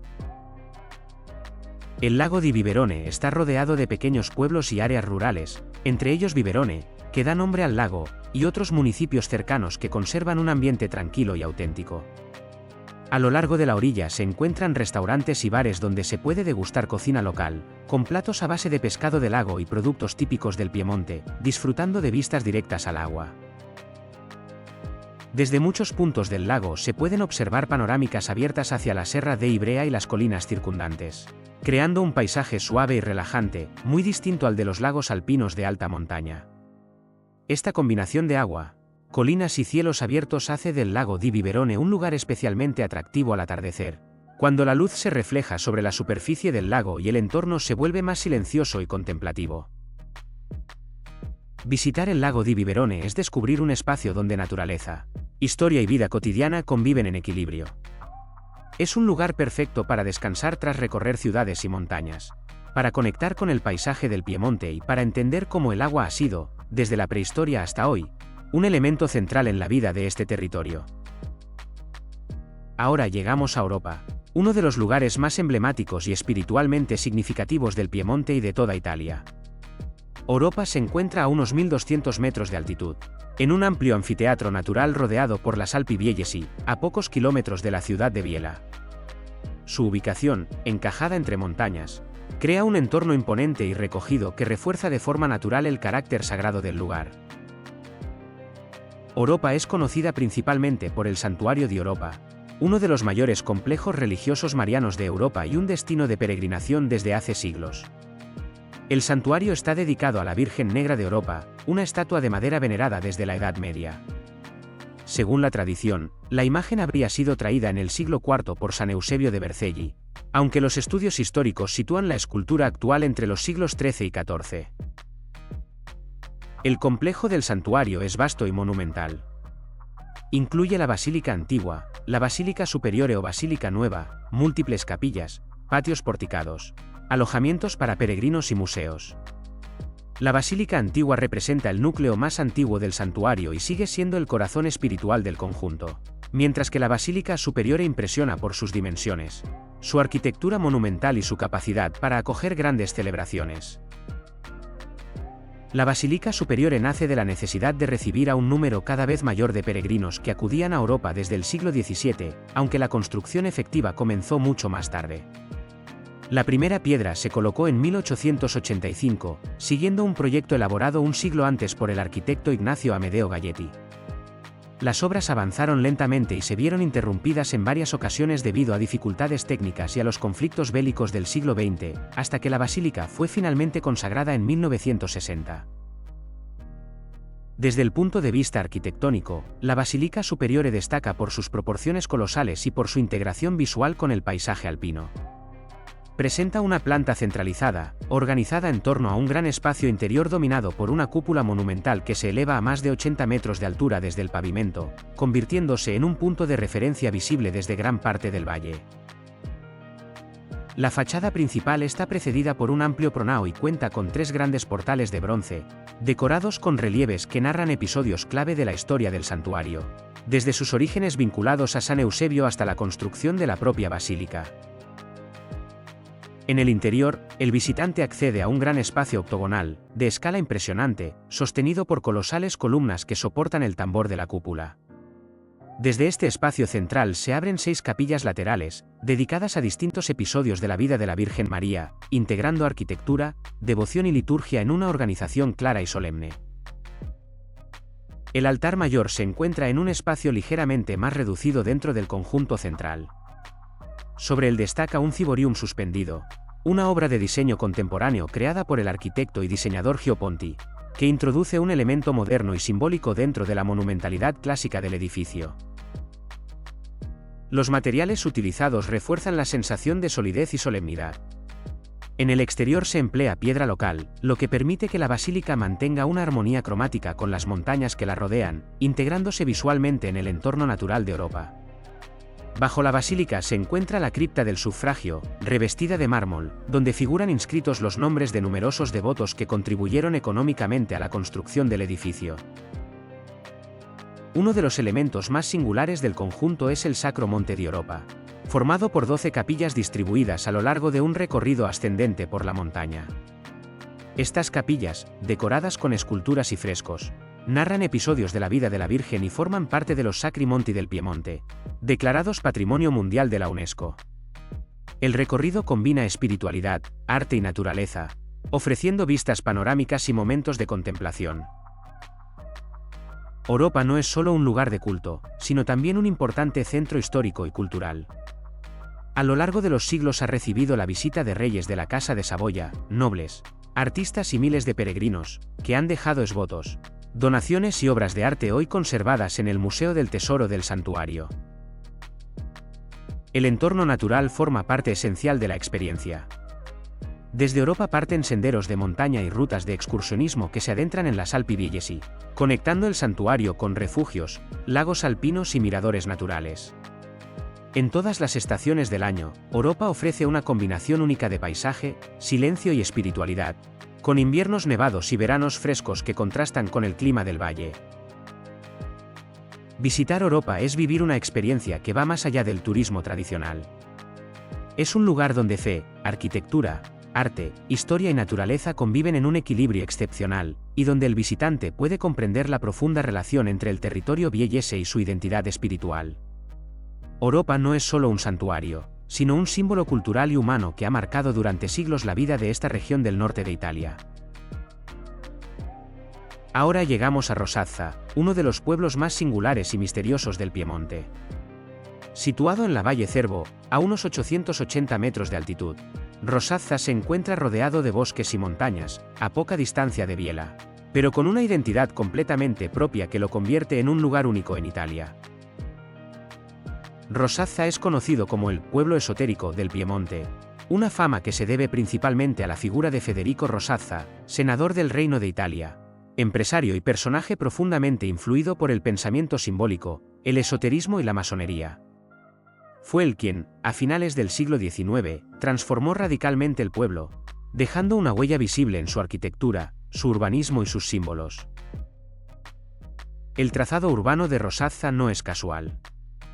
Calles, plazas, fuentes, puentes y edificios están llenos de símbolos masónicos, referencias alquímicas, números simbólicos y elementos geométricos que invitan a la interpretación. Estos símbolos aparecen esculpidos en la piedra, en rejas de hierro, en portales y en detalles arquitectónicos que pasan fácilmente desapercibidos si no se observan con atención. Uno de los elementos más representativos es el puente de piedra que conduce al pueblo, concebido como un auténtico umbral simbólico de entrada. A partir de ahí, el visitante se adentra en un espacio donde nada parece estar colocado al azar. Las farolas, las escaleras, las fuentes y los edificios responden a una visión unitaria, donde arquitectura y pensamiento simbólico se fusionan. Entre los edificios más destacados se encuentra la Chiesa dei Santi Pietro e Giorgio, reconstruida a finales del siglo XIX bajo el impulso de Federico Rosazza. La iglesia presenta elementos arquitectónicos neogóticos y detalles simbólicos poco habituales en edificios religiosos tradicionales, lo que refuerza el carácter singular del conjunto urbano. Otro punto clave es el Cimitero Monumentale, considerado uno de los más originales de Italia. Aquí se concentran muchos de los símbolos esotéricos del pueblo, integrados en capillas, tumbas y esculturas. El cementerio no se presenta como un lugar lúgubre, sino como un espacio cargado de significado, donde la arquitectura, la simbología y el paisaje dialogan de forma muy intensa. Rosazza también destaca por su uso magistral de la piedra, extraída de canteras locales, que confiere al pueblo una estética homogénea y perfectamente integrada en el entorno natural de la Valle Cervo. Esta coherencia entre arquitectura y paisaje hace que el pueblo mantenga una fuerte identidad visual, reconocible en cada rincón. Más allá del misterio y la simbología, Rosazza es también un lugar de tranquilidad y contacto con la naturaleza. Desde el pueblo parten senderos y rutas que se adentran en la Valle Cervo, ofreciendo paseos entre bosques, antiguos caminos y panorámicas alpinas.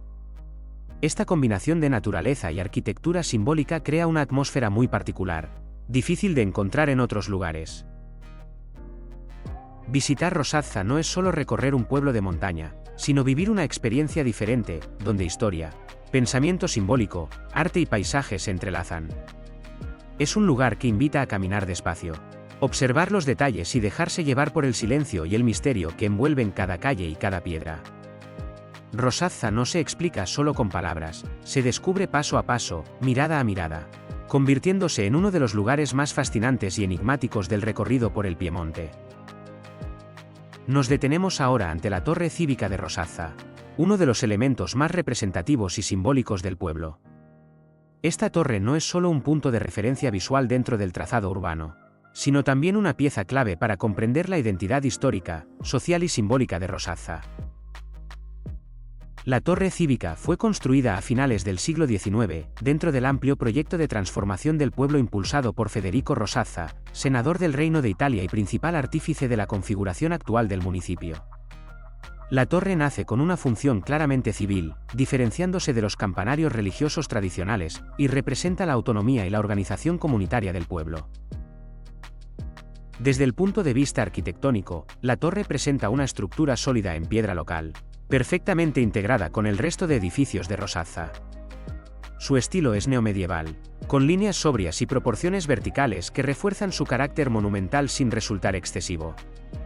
La elección de este estilo responde a la voluntad de conectar simbólicamente el presente del pueblo con una idea idealizada de la Edad Media, muy presente en el pensamiento cultural del siglo XIX. En la parte superior se encuentra el reloj cívico, elemento central de la torre y símbolo del tiempo colectivo, aquel que regula la vida cotidiana de la comunidad. El reloj no solo tenía una función práctica, sino también simbólica, ya que marcaba el ritmo del trabajo, los encuentros y la vida social del pueblo. Su colocación en un punto elevado refuerza la idea de orden y cohesión comunitaria. Como ocurre con muchos elementos de Rosazza, la Torre Cívica también incorpora detalles simbólicos relacionados con el pensamiento de Federico Rosazza. Proporciones, orientación y algunos elementos decorativos han sido interpretados como referencias al simbolismo masónico, aunque siempre integrados de manera discreta, sin romper la armonía arquitectónica del conjunto urbano. La torre se encuentra en una posición estratégica dentro del pueblo, actuando como hito visual y punto de orientación. Desde sus inmediaciones se percibe claramente la organización del espacio urbano de Rosazza, donde calles, plazas y edificios dialogan entre sí siguiendo una lógica precisa, alejada de la improvisación. Hoy en día, la torre cívica de Rosazza sigue siendo uno de los símbolos más reconocibles del pueblo. Representa la unión entre arquitectura, poder civil, identidad comunitaria y pensamiento simbólico, condensando en una sola estructura el espíritu que define a Rosazza. Detenerse frente a ella permite comprender que en este pueblo cada edificio tiene un significado, y que incluso el paso del tiempo, marcado por su reloj, forma parte del mensaje que Rosazza transmite a quienes la visitan. Ahora nos acercamos al Castello di Rosazza, una de las construcciones más evocadoras y simbólicas del pueblo. A pesar de su nombre, no se trata de un castillo medieval defensivo en sentido estricto, sino de una residencia de carácter escenográfico y simbólico, concebida como parte del gran proyecto urbanístico impulsado por Federico Rosazza a finales del siglo XIX. El Castello di Rosazza fue construido entre 1880 y 1890, aproximadamente, en una posición elevada y estratégica, dominando visualmente el pueblo y el valle circundante. Su ubicación no es casual, desde aquí se controla el paisaje y se refuerza la idea de Rosazza como un lugar pensado, diseñado y organizado según una visión unitaria, donde arquitectura y territorio dialogan constantemente. Desde el punto de vista arquitectónico, el edificio presenta un estilo neomedieval, con claras referencias al romanticismo historicista propio del siglo XIX. Torres, almenas, muros de piedra y volúmenes irregulares evocan la imagen de un castillo antiguo, aunque su función nunca fue militar.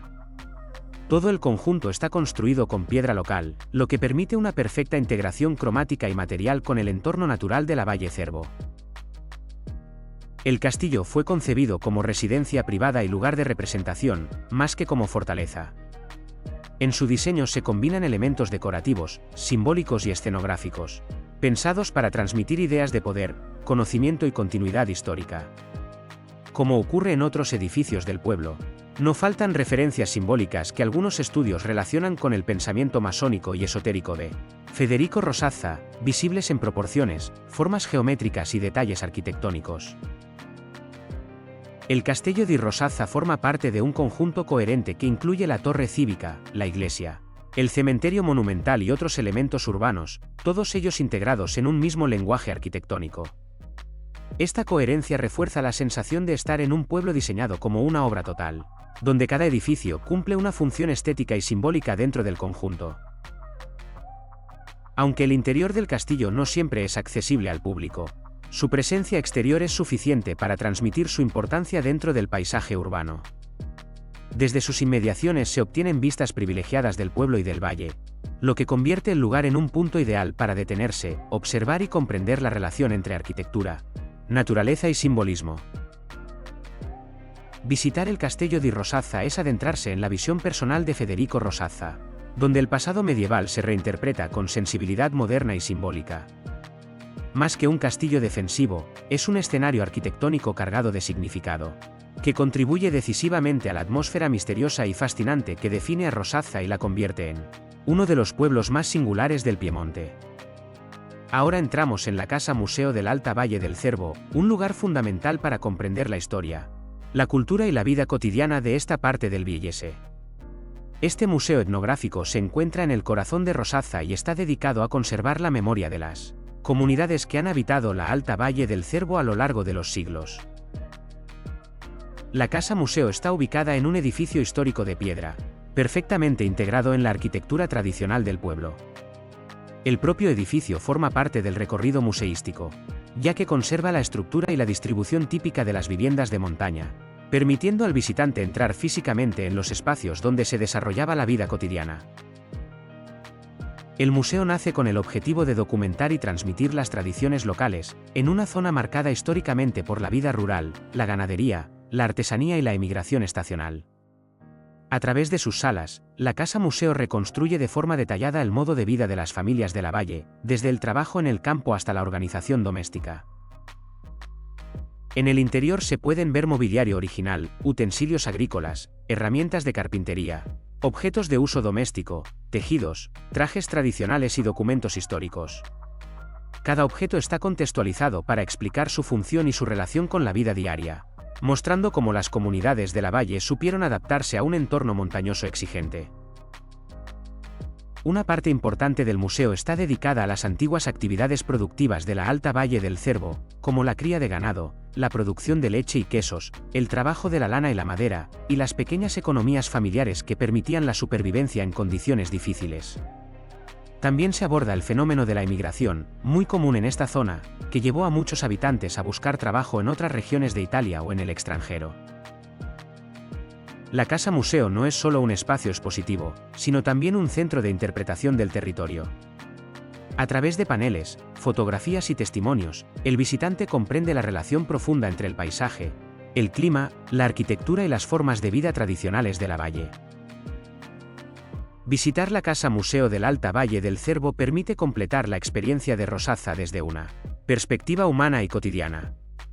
Después de recorrer sus calles simbólicas y su arquitectura singular, este museo ofrece la clave para entender cómo vivían realmente las personas que habitaron estas montañas, preservando una memoria que forma parte esencial de la identidad cultural del Piemonte alpino. Ahora estamos en Belgirate, una pequeña y elegante localidad a orillas del lago Maggiore, para descubrir uno de sus símbolos más curiosos y reconocibles, la estatua del Rospo, una escultura que se ha convertido en emblema del pueblo y en punto de referencia para quienes pasean por su lungo lago. La estatua del Rospo está situada en una posición visible, muy cerca del lago, y representa un gran sapo de aspecto expresivo y casi irónico. Se trata de una escultura contemporánea, integrada de forma consciente en el paisaje urbano, y profundamente vinculada a la identidad histórica y legendaria de Belgirate. El Rospo, o sapo, es un símbolo tradicional del pueblo. Según la tradición local, en el pasado Belgirate era una zona húmeda y pantanosa, especialmente antes de las grandes obras de saneamiento de la orilla del lago. En ese contexto, los sapos eran animales muy comunes y acabaron convirtiéndose en un símbolo popular, utilizado de forma irónica por los pueblos vecinos para referirse a los habitantes de Belgirate. Con el paso del tiempo, este apodo fue reapropiado con orgullo por la comunidad local, transformándolo en un elemento identitario. La escultura del Rospo representa precisamente esa capacidad de convertir una burla en símbolo, una forma de reivindicar la historia del lugar y su relación con el entorno natural del lago. Lejos de ser un simple elemento decorativo, la estatua actúa como un recordatorio del pasado lacustre y de la evolución del territorio, desde zonas húmedas y rurales hasta un elegante destino turístico. Desde el punto de vista artístico, la estatua destaca por su estilización y por su carácter accesible y cercano, lo que la ha convertido en un punto muy fotografiado. Su presencia introduce una nota de ligereza y simpatía en el paseo junto al lago, contrastando con la arquitectura elegante y el paisaje sereno del lago Maggiore. Hoy en día, la estatua del Rospo di Belgirate es uno de los elementos más reconocibles del pueblo. Representa la unión entre tradición, memoria colectiva y espacio público, y demuestra cómo incluso un símbolo humilde puede convertirse en parte fundamental del relato de un territorio. Detenerse frente a esta estatua es una forma distinta de conocer Belgirate, a través de sus leyendas, su relación con el entorno natural y el orgullo tranquilo de una comunidad que ha sabido transformar su historia en identidad. Terminamos nuestro viaje en Stresa, una de las localidades más elegantes y reconocidas del lago Maggiore, situada en la orilla occidental del lago, en la región del Piemonte, frente a un paisaje que combina agua, montañas y arquitectura histórica. Stresa ha sido desde finales del siglo XIX uno de los principales destinos turísticos del norte de Italia, especialmente vinculado al turismo aristocrático y cultural. El desarrollo de Stresa está estrechamente relacionado con la llegada del ferrocarril en el siglo XIX, que facilitó el acceso desde ciudades como Milán y Turín. A partir de ese momento, la ciudad se convirtió en un punto de referencia para viajeros, escritores y artistas europeos, atraídos por el clima suave del lago y por la espectacularidad del entorno natural. El lungolago de Stresa es uno de sus grandes atractivos. Pasear junto al lago permite disfrutar de vistas abiertas hacia las montañas y las Islas Borromeas, que se alzan frente a la ciudad como uno de los conjuntos paisajísticos más famosos de Italia. El paseo está flanqueado por jardines, villas históricas y hoteles de gran tradición, que conservan la estética refinada de la Belle Époque.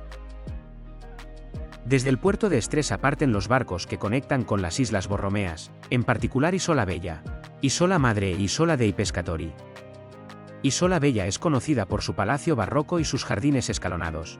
Isola Madre por su jardín botánico de estilo inglés y su atmósfera tranquila. E Isola dei Pescatori por conservar un carácter más popular y auténtico, vinculado tradicionalmente a la pesca.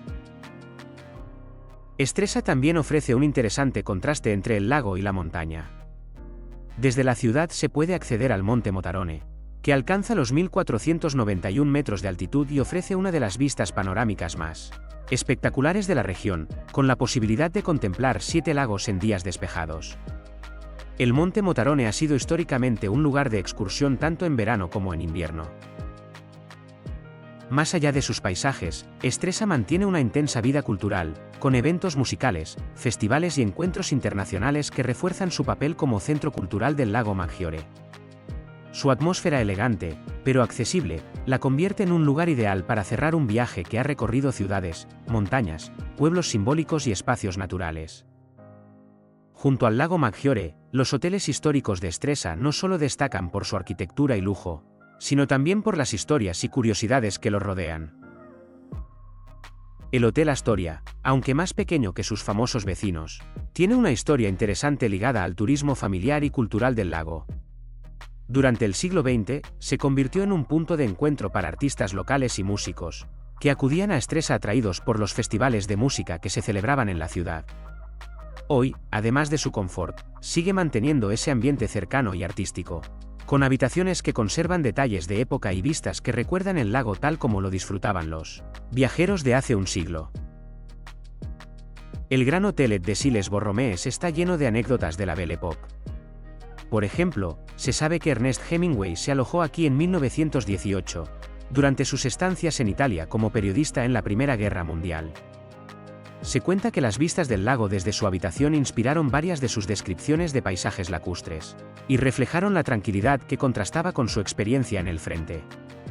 Además, el hotel fue escenario de reuniones diplomáticas y conciertos de música clásica, y conserva muchas fotografías y documentos que muestran la vida social de la élite europea en el lago Maggiore, a finales del siglo XIX y principios del XX. El Gran Hotel Bristol Spa Resort, aunque más moderno, también tiene curiosidades. Su ubicación y diseño le permiten combinar lujo y bienestar, pero lo que pocos saben es que muchas de sus suites fueron concebidas para ofrecer panorámicas exactas del Monte Motarone y de las Islas Borromeas, pensadas como un guiño a los visitantes que buscan el contacto directo con el paisaje histórico del lago. Además, el hotel organiza catas de productos locales y experiencias gastronómicas, incorporando tradición y modernidad en la experiencia de alojamiento. Otro dato interesante es que todos estos hoteles han sido testigos de cambios históricos importantes. Desde el auge del turismo aristocrático de finales del siglo XIX, pasando por los periodos de guerra y reconstrucción, hasta convertirse hoy en un símbolo de turismo de lujo y cultura en el Piemonte. Sus jardines y embarcaderos privados son, además, lugares donde la historia y la naturaleza se encuentran, permitiendo a los visitantes conectarse con la identidad del lago Maggiore de manera única. En conjunto, estos hoteles no solo ofrecen comodidad y vistas espectaculares, sino que cuentan historias de artistas, viajeros, diplomáticos y locales que dejaron su huella, convirtiendo Stresa en un destino que mezcla historia, arquitectura, naturaleza y experiencias culturales. Continuamos nuestro recorrido por Stresa con una parada en la Spiaggia del Parco Ghiocchi, una de las zonas de ocio más queridas por familias y visitantes que buscan combinar playa, naturaleza y diversión junto al lago Maggiore. Esta playa se encuentra en un entorno público bien cuidado, con acceso directo al lago y rodeada de jardines, ofreciendo un espacio ideal para relajarse y disfrutar del agua sin alejarse del centro de la ciudad. La Spiaggia del Parco Ghiocchi destaca por su infraestructura pensada para niños y familias. Además de la zona de baño segura y vigilada, cuenta con parques infantiles, áreas de picnic y caminos peatonales que permiten recorrer el lago de forma tranquila. Gracias a su ubicación, es posible disfrutar de vistas panorámicas de las Islas Borromeas, creando un contraste encantador entre la actividad lúdica y la majestuosidad del paisaje. Uno de los aspectos más interesantes de esta playa es que combina recreación y cultura. A menudo, se organizan actividades educativas y talleres al aire libre para niños, relacionados con la naturaleza, la historia del lago y la fauna local, convirtiendo la visita en una experiencia tanto divertida como formativa. La Spiaggia del Parco Ghiocchi también es un excelente punto de partida para excursiones en barco por el lago Maggiore o para realizar paseos a pie por el lungolago de Stresa, que conecta diferentes jardines, villas históricas y cafés emblemáticos.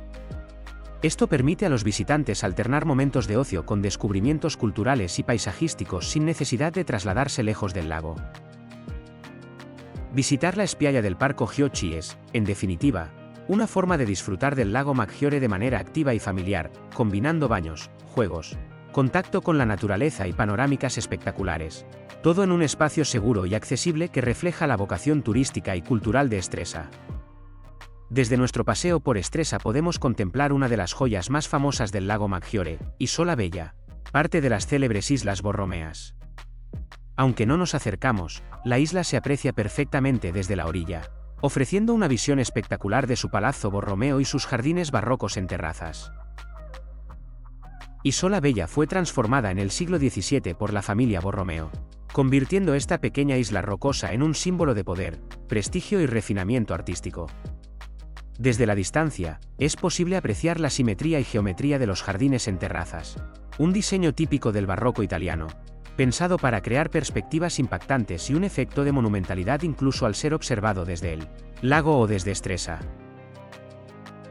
Un detalle interesante es que la isla fue ampliada artificialmente mediante rellenos, aumentando su superficie para dar cabida al palacio y a los jardines, un ejemplo de ingeniería y planificación paisajística del siglo XVII. Además, la isla tiene 10 niveles de jardines escalonados, que se elevan hasta el palacio, y desde la orilla de Stresa ya se pueden distinguir estas terrazas y la disposición calculada de fuentes, estatuas y escaleras, mostrando cómo la arquitectura y la naturaleza se combinan en perfecta armonía. Otra curiosidad es la presencia de pavos reales en los jardines, que se pueden vislumbrar incluso desde la distancia. Este detalle no solo aporta color y movimiento, sino que también refleja la tradición de los Borromeo de incorporar fauna ornamental en los jardines como símbolo de lujo y sofisticación. Desde Stresa también se puede observar cómo Isola Bella funciona como punto visual de referencia en el lago, alineándose con otras islas y con la ciudad misma para crear un paisaje lacustre organizado y equilibrado, que fue estudiado para impresionar a los visitantes aristocráticos de siglos pasados.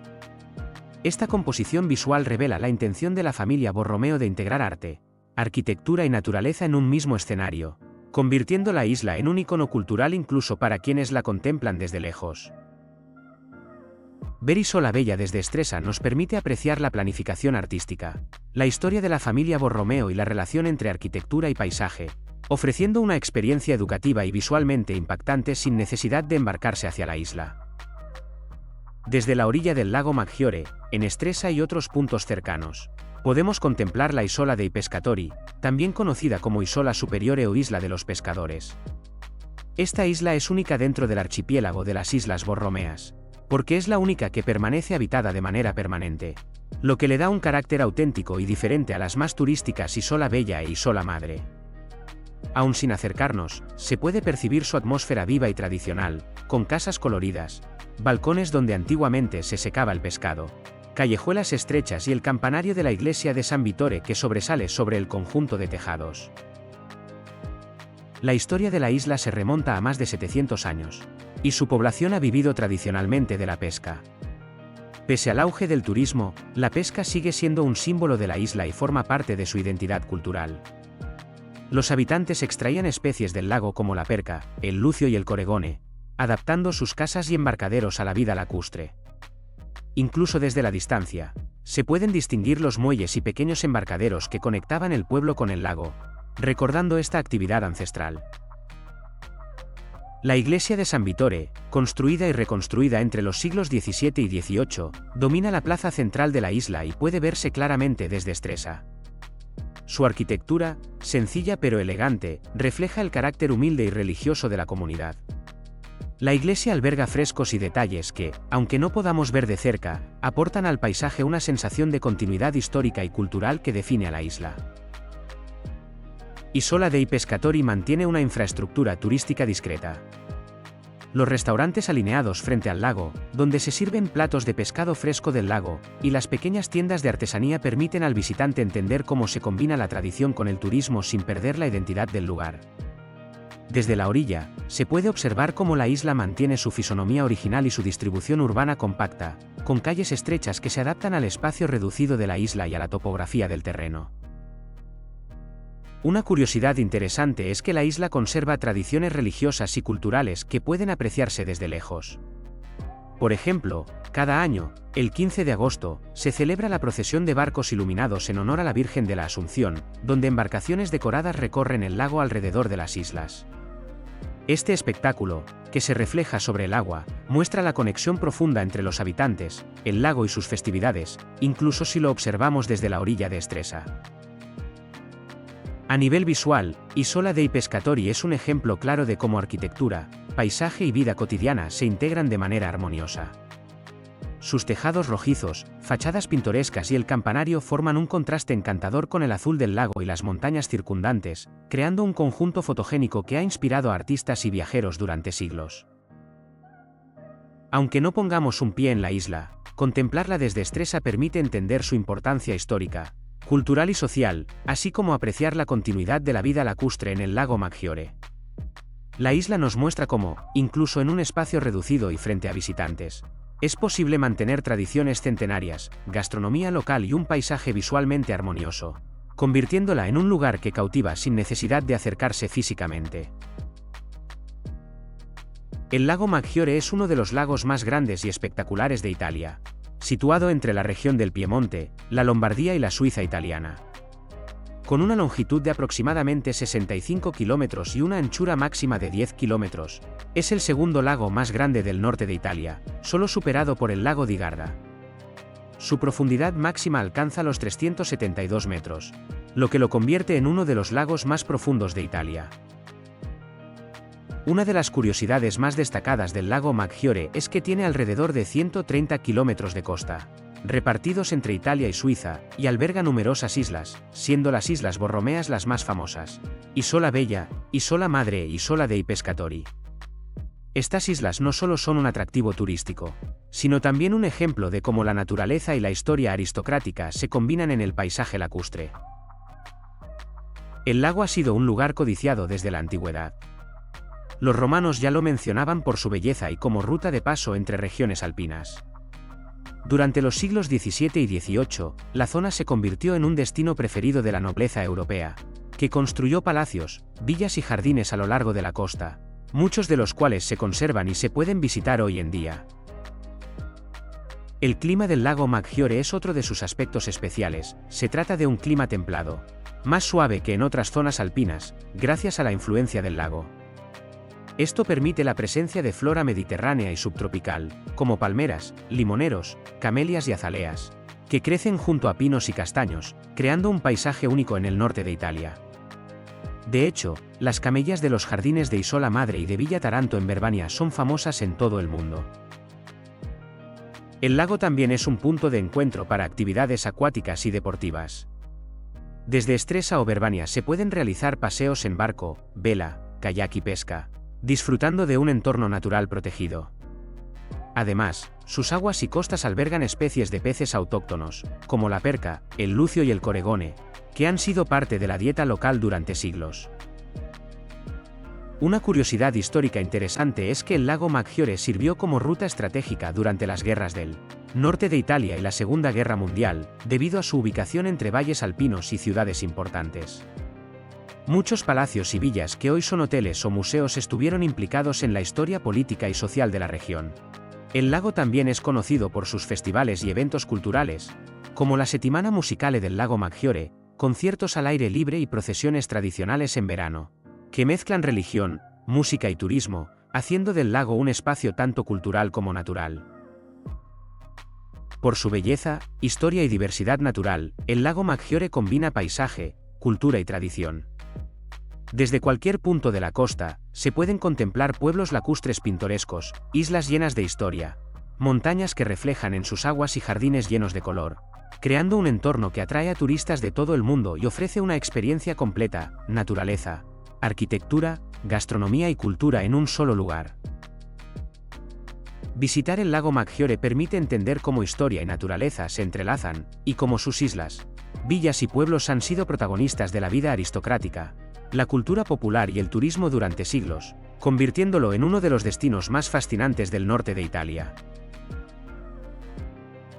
Hemos llegado al final de nuestro recorrido por Piamonte, una región del noroeste de Italia que nos ha sorprendido por su variedad, historia, paisajes, gastronomía y cultura. Si hay algo que podemos concluir de este viaje es que Piamonte no es solo un destino turístico, es una experiencia completa, en la que cada lugar visitado, desde las plazas renacentistas y los palacios de Turín, hasta los pueblos alpinos como Rosazza, pasando por los lagos, santuarios y paisajes vinícolas, cuenta una historia propia y única. Piamonte destaca por su contraste y diversidad. En la región encontramos ciudades elegantes y llenas de historia, como Turín, con sus palacios, museos, cafés históricos y plazas amplias, centros medievales y pueblitos con encanto como Biella y Supiazzo, que muestran siglos de tradición y arquitectura, paisajes naturales espectaculares. Desde las Alpi Biellesi y Bielmonte hasta el sereno lago di Viverone y el majestuoso lago Maggiore. En cada uno de estos lugares se percibe una identidad propia, como si Piamonte fuera un mosaico de experiencias culturales, espirituales, naturales y gastronómicas, que se ensamblan para ofrecer algo verdaderamente especial. Una de las razones más poderosas para visitar Piamonte es su riqueza culinaria y vinícola. La región es reconocida como cuna del movimiento Slow Food, que celebra la comida local, sostenible y de alta calidad. Durante nuestro viaje hemos podido apreciar platos emblemáticos como agnolotti al plin, tajarín con ragú, bagna cauda y quesos típicos como el Castelmagno, acompañados de vinos reconocidos mundialmente, como Barolo, Barbaresco, Dolcetto y Moscato de Asti. Además, Piamonte es famoso por sus productos gourmet, como la trufa blanca de Alba, el chocolate Gianduiotto y la famosa Nutella. Todos estos elementos gastronómicos reflejan la riqueza cultural y el cuidado por la tradición que caracteriza a la región. Piamonte es también un destino que se puede disfrutar durante todo el año. La primavera y el otoño ofrecen climas suaves y paisajes floridos o con tonos cálidos en los viñedos. El verano invita a disfrutar de paseos por los lagos, excursiones a las montañas y actividades al aire libre. Y el invierno transforma los Alpes en un paraíso para los amantes del esquí y los deportes de nieve. Esto hace que cualquier visita pueda adaptarse al tipo de experiencia que se busque, ya sea naturaleza, deporte, cultura o gastronomía. En términos de consejos prácticos, es importante recordar que muchas experiencias populares requieren reserva anticipada, como visitas a bodegas, catas de vino, excursiones a los mercados de trufa o restaurantes de gran demanda. Para moverse por la región, lo ideal es combinar coche de alquiler para pueblos y zonas de montaña con transporte público para ciudades y trayectos más cortos. También es muy recomendable explorar las colinas del Ángel y Monferrato en bicicleta o e-bike, para apreciar de cerca los viñedos, los paisajes ondulados y los pequeños pueblos con encanto. Lo que hace realmente especial a Piamonte es la autenticidad de sus comunidades. Más allá de los grandes monumentos y los paisajes, descubrimos pequeños cafés con historia, mercados locales donde las personas se reúnen a diario, festivales rurales que celebran tradiciones centenarias, y un ritmo de vida que combina sofisticación cultural con la sencillez del campo y de los pueblos. Esto permite al viajero conectar con la región de una manera profunda y enriquecedora, apreciando tanto la historia como la vida cotidiana de sus habitantes.